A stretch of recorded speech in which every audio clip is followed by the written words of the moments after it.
అందరికీ నమస్కారం. సంసార సాగరంలో మునిగిపోతున్న మనిషిని రక్షించడానికి దైవానుగ్రహం అనేది చాలా అవసరం. ఈ సత్యాన్ని నిరూపించిన మహత్తర కథ గజేంద్ర మోక్షం. నమ్మకంతో భక్తితో దేవుడిని పిలిస్తే ఆయన తప్పకుండా రక్షిస్తాడు. ఈరోజు మనం విన్నపం మరియు కృపకు మేలవింపు అయిన గజేంద్ర మోక్షం కథను తెలుసుకుందాం. సముద్రపుత్రుడు ఇంద్రద్యుమ్నుడు సతీ చరిత్రుడిగా ప్రసిద్ధుడు. కానీ అతని గర్వం దేవతలకే సహనాన్ని కోల్పోయేలా చేసింది. ఒకరోజు ఋషి అగస్త్యుడు అతని సభలోకి ప్రవేశించినప్పుడు రాజు సిగ్గు లేకుండా అవమానించాడు. అగస్త్యుడి కోపంతో శాపం ఇచ్చాడు. నువ్వు మానవ స్వభావం కోల్పోయి హస్తి రూపంలో జన్మిస్తావు. అలా ఆ శాపం వల్ల రాజు అరణ్యంలో గజరాజుగా జన్మించాడు. వనంలో అతను సహజ జీవితం గడుపుతూ నదుల ఒడ్డున స్వేచ్ఛగా సంచరించేవాడు.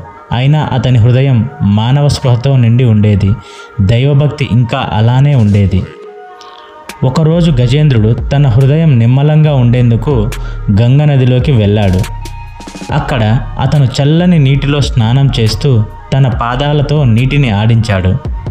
కానీ అప్పుడు ప్రమాదం ఎదురైంది.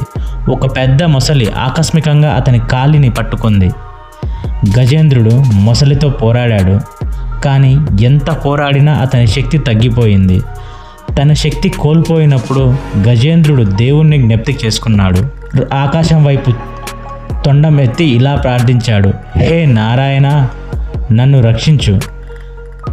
గజేంద్రుడి ఆ ప్రార్థన ఆకాశాన్ని తాకింది. శ్రీ మహావిష్ణువు తక్షణమే గరుడ వాహనంపై గజేంద్రుని రక్షించడానికి పయనమయ్యాడు.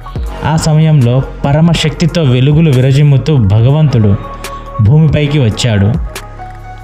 ఆయన చక్రాయుధంతో మొసలిని చంపి గజేంద్రుడికి మోక్షం ప్రసాదించాడు. మహావిష్ణువు గజేంద్రుడిని చూసి ఇలా అన్నాడు, నీ భక్తి నిష్కపటమైనది. నీ పూర్వజన్మ గుణాలను మరిచిపోయి నిన్ను రక్షించాను. ఇంద్రద్యుమ్నుడు తన శాపం నుండి విముక్తి పొంది మోక్షాన్ని పొందాడు. మన మనసు శుద్ధమైన భక్తితో దేవుణ్ణి పిలిస్తే ఆయన వెంటనే స్పందిస్తాడు. ఈ కథ మనకు భక్తి, విశ్వాసం, ధర్మం యొక్క ప్రాముఖ్యతను గుర్తు చేస్తుంది. గజేంద్ర మోక్షం మన జీవితానికి మార్గదర్శకమైన కథ. ఈ కథ మీకు నచ్చినట్లయితే లైక్ చేయండి, షేర్ చేయండి. మరిన్ని అలాంటి కథల కోసం సబ్స్క్రైబ్ చేయండి.